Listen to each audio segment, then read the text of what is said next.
हम सभी जानते हैं कि एंटीलिया के सामने जो बॉम्ब की गाड़ी पकड़ी गई और उसके बाद कुछ इवेंट्स का सिलसिला शुरू हुआ।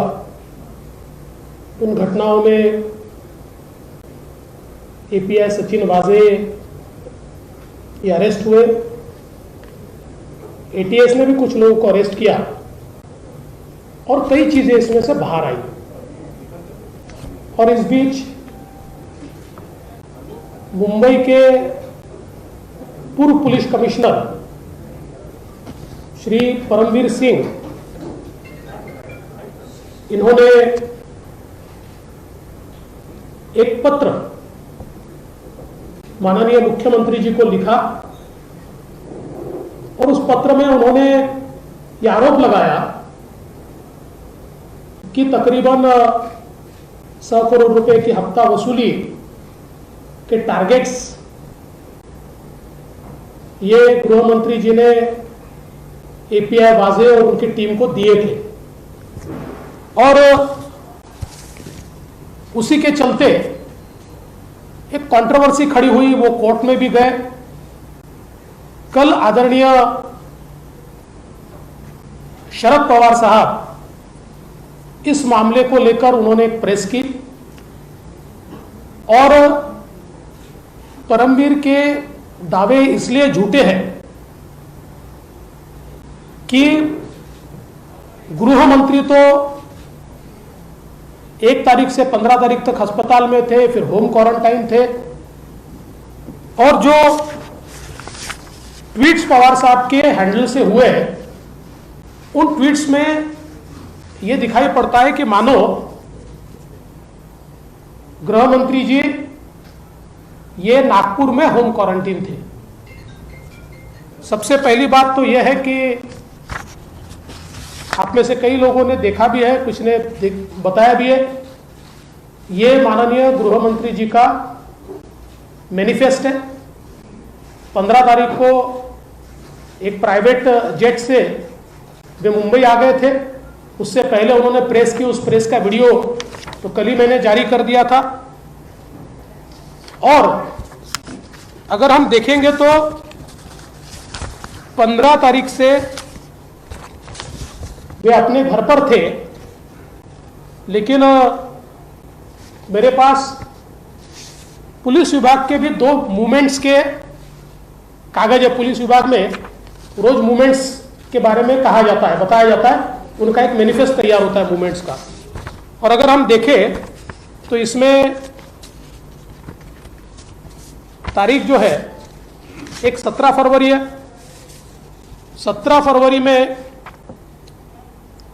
जो लिखा हुआ है तो भगत सिंह कोश्यारी जी मुंबई रहेंगे, उद्धव ठाकरे जी अपने सोई अनुसार, अजित पवार जी मुंबई, शरद पवार जी पुणे, नितिन गडकरी जी दिल्ली और अनिल देशमुख जी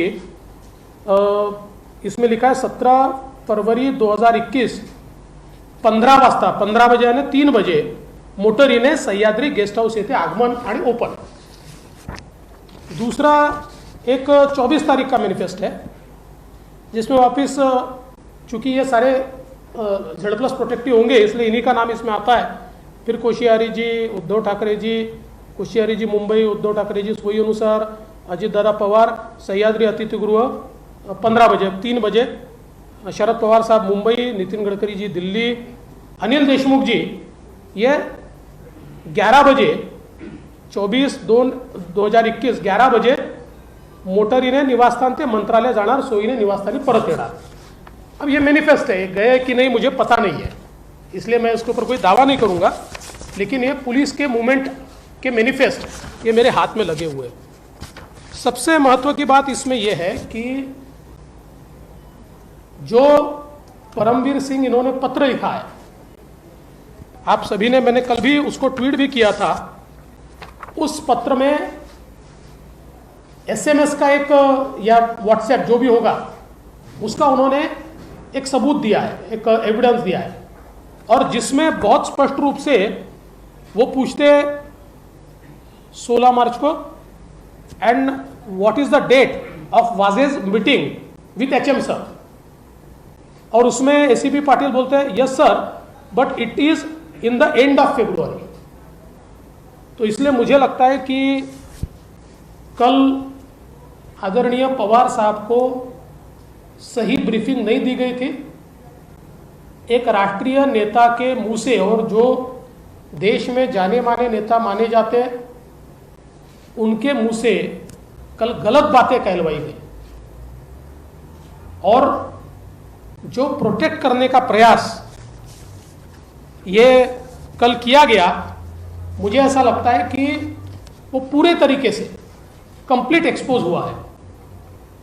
और मेरा मानना यह है कि 15 से 27 इस बीच गृह मंत्री जी जो होम क्वारंटाइन थे वो आइसोलेशन में नहीं थे। कई लोग उनको मिले हैं, कई अधिकारी उनको मिले हैं, और जिसके बारे में जानकारी अगर हासिल करनी है तो बहुत आसान है। दूसरा एक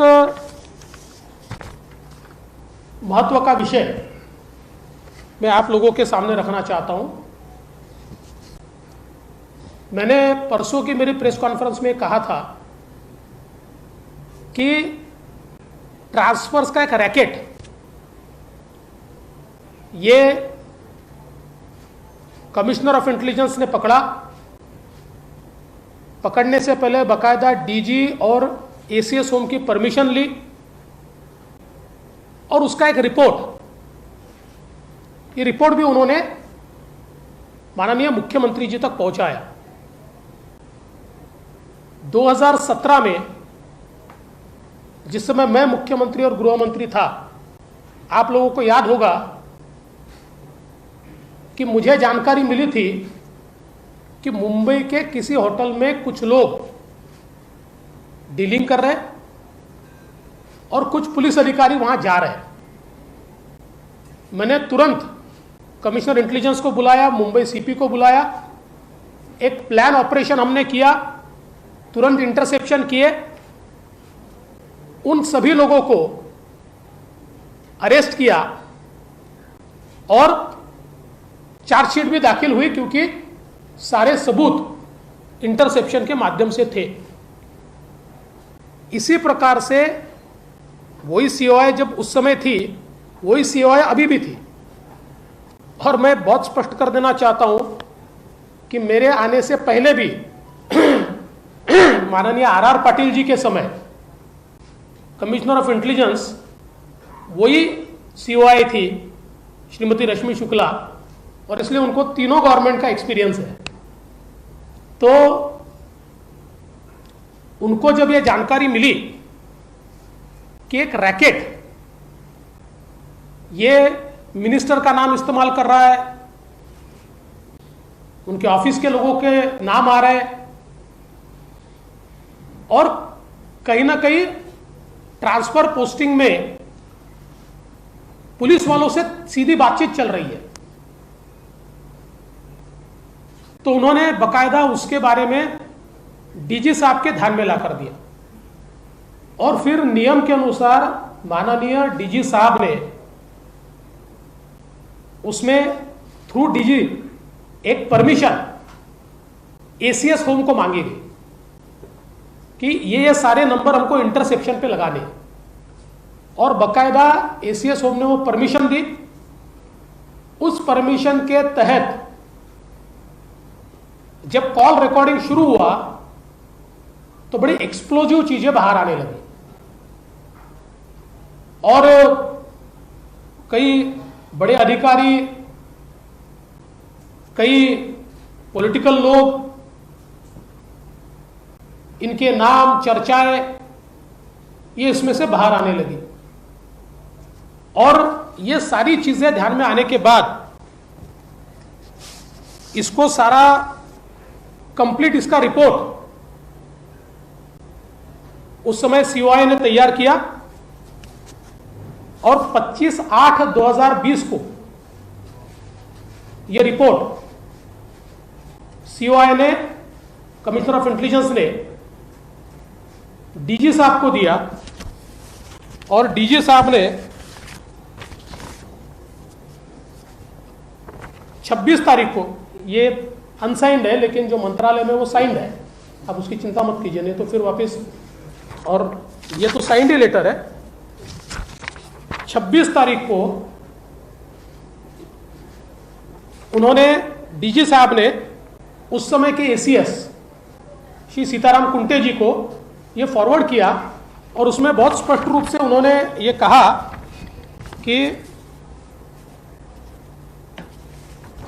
ये जो सारा रिपोर्ट है, hence it is recommended that this be brought to the notice of honourable chief minister at the earliest and an immediate and comprehensive inquiry be ordered by the state CID to identify concerned individuals and take necessary legal action. It is also advised that the secrecy of the report be ensured in order to prevent unnecessary scrutiny which may bring disrepute to the government. ऐसा बिल्कुल clear पत्र ये DG साहब ने उसके बाद लिखा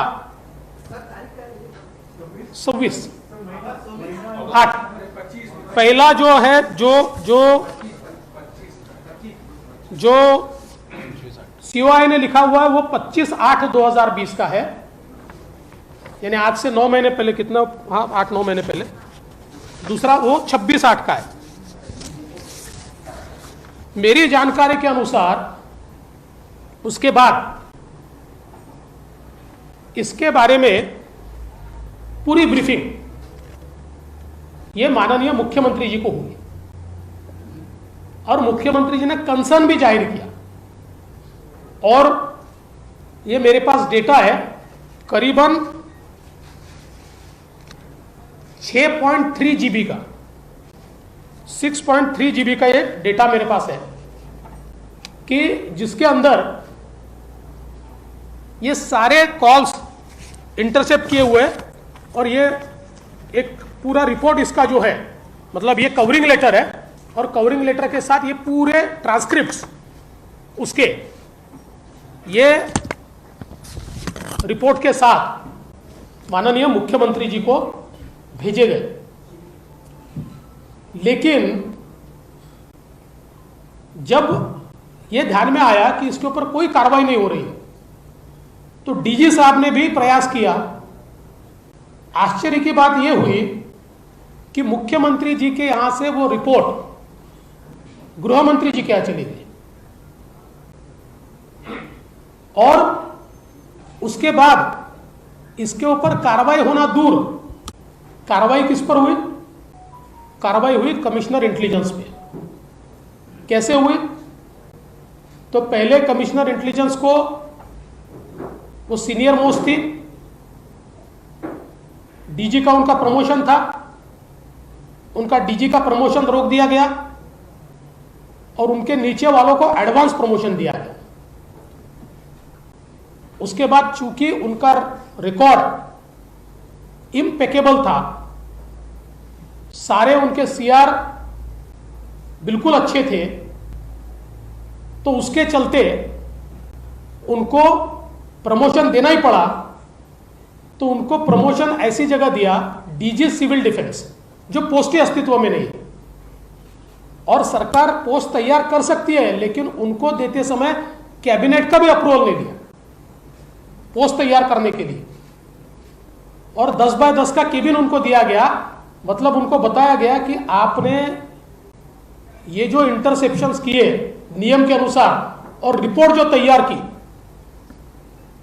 ये रिपोर्ट तैयार करना आपकी गलती है, क्योंकि इसमें जो लोग लिप्त है वे सारे के सारे लोग इसके कारण एक्सपोज होते हैं। और जैसा मैंने कहा, जानबूझकर 25 अगस्त 2020 से आज तक इतने सेंसिटिव रिपोर्ट पर कोई कार्रवाई नहीं की गई। आश्चर्य की बात ऐसी है, इस रिपोर्ट में जिनके नाम आए हैं उनको वही पोस्टिंग्स मिली है, उनको वही पोस्टिंग्स मिली है, और इसलिए ये बहुत ही गंभीर इस प्रकार का मामला है। मैं उनका लेटर जरूर आपको एक्सेस कराऊंगा, पर मैं उसके एनेक्स्चर्स और ये इंफॉर्मेशन आपको नहीं दूंगा, क्योंकि ये बहुत सेंसिटिव नेचर की है।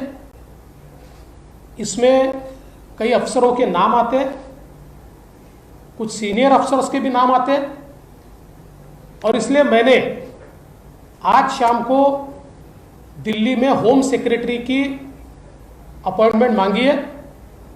इस प्रेस कॉन्फ्रेंस के बाद मैं दिल्ली जाने वाला हूं और ये पूरी जानकारी मैं होम सेक्रेटरी को दूंगा और मैं उनसे निवेदन करूंगा, चूंकि कई आईपीएस अफसर है, कुछ नॉन आईपीएस भी है, कुछ छोटे भी अफसर है, लेकिन चूंकि वो सेंट्रल गवर्नमेंट के अंडर आते हैं और उनके कस्टोडियन ये सेंट्रल गवर्नमेंट है, इसलिए होम सेक्रेटरी इस पूरे मामले की जांच ये सीबीआई से करे, इस प्रकार की मांग मैं होम सेक्रेटरी को करने वाला हूं।